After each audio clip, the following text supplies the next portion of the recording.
Hey, thanks for watching another one of my videos. Today we are going to replace the tires on Walter's BMW R1200R.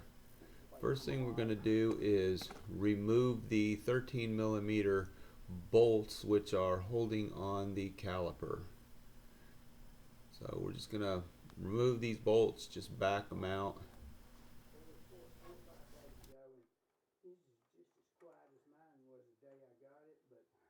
He even said, damn, that thing's loud. He said, what'd you do to it? And I said, I just drive the piss out of it. And I've hauled out every fucking muffler I've got, and they all sound loud. Once we have the bolts out, we're going to grab a hold of that caliper and we're just going to give it a little twist, and that'll separate the brake pads.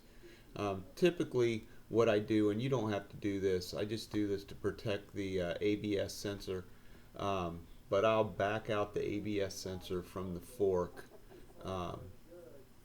Just turn that screw a few turns, just give me a couple more millimeters so I don't have to worry about damaging that ABS sensor when I pull the wheel out. So I grab a hold of that caliper and I just give it a little twist, kind of squeeze to pry the brake pads apart, and you see that the caliper comes off the rotor pretty simply. I'm going to do the same to the right side. Just going to break these 13 millimeter bolts free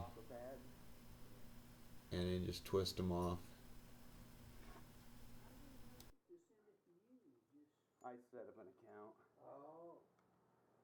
Yeah, and then they keep track of how many people watched the video and clicked on the pop-ups.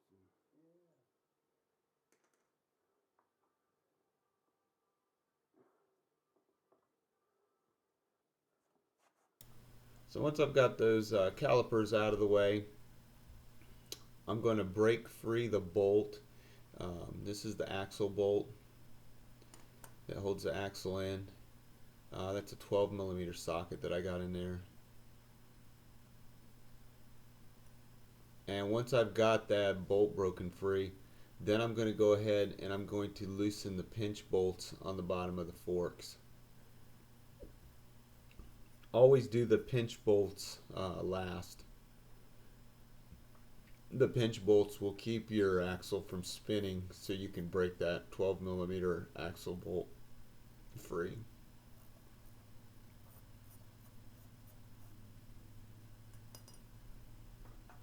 So now that I've got everything loose, I'm going to pop up the front end. Now with the rear tire installed, you can't use a front end lift like this. You can't use a front wheel lift. The back tire won't allow the front to go up high enough. It'll hit the ground. So when you're doing one of these bikes, go ahead and remove the rear tire first and then remove your front tire. Typically you're going to replace both tires at the same time. If you're not replacing both your tires at the same time, your bike just doesn't ride right. Motorcycles run great when they have two matching tires, a new set of tires on it. So right now I'm pulling out the axle. The axle's out. I set the wheel down. I always take the spacer, whatever side the spacers come off, that's the side that I put the spacer on the ground next to the bike, so I know where they go when I put the bike back together. Thanks for watching my video. Now watch the video of how to put it back together.